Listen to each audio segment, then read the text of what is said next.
来，乡亲啊，过来，这是今仔日政坛的大消息。郭台铭正式来宣布要选总统。郭台铭早起的10点，选伫个总统府对面的张英发基金会举行着记者会，正式来宣布着参选，而且积极来展开着人数。伫个11月初2进前，要有29万人人数才有资格来参选。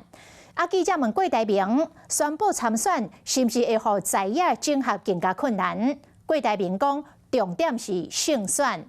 阁有记者来问讲，当选了后，是毋是会受到中国的压力？郭台铭讲，中国若感觉伊无听话，要没收伊的财产，伊会当捐出着所有的财产，转去做工人。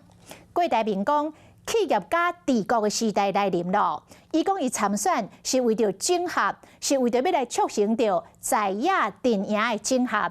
讲在野若无整合，就班伊偌清德咯。决定以总统参选人的身份投入2024总统大选。准备3个月，总算讲出心内话。红海创办人郭台铭宣布参选，讲只有家己才有才调担起这个重担。这是台湾未来总统迫切需要的领导力。企业家治国的时代来临了。放眼台湾政坛，舍我其谁？经过主流民意全台湾造势，得上民调大底。不过郭台铭的立场敢有宣告第3期？所以你如果当选的话，如果中国要给你设压力的话，应该会很简单吧，对吧？因为鸿海在中国的投资也蛮大的。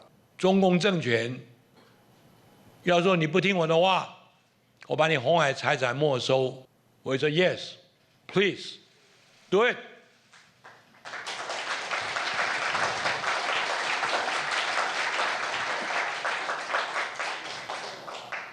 如果我牺牲我个人的财产，他不要来打台湾，我愿意重新做我的模具工人。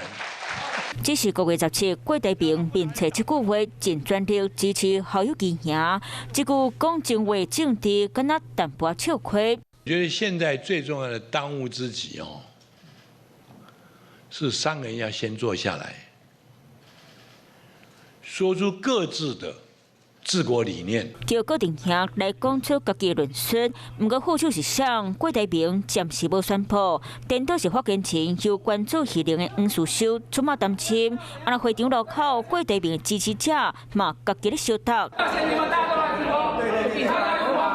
支持郭台铭的民众是要送白片，却嘛因为会互人当作是转移焦点，都拒绝甲人收落来。Hello， 我是冯维之。想要抢先掌握最及时的新闻资讯吗？赶快订阅、按赞、开启小铃铛，锁定华视新闻 YouTube 频道。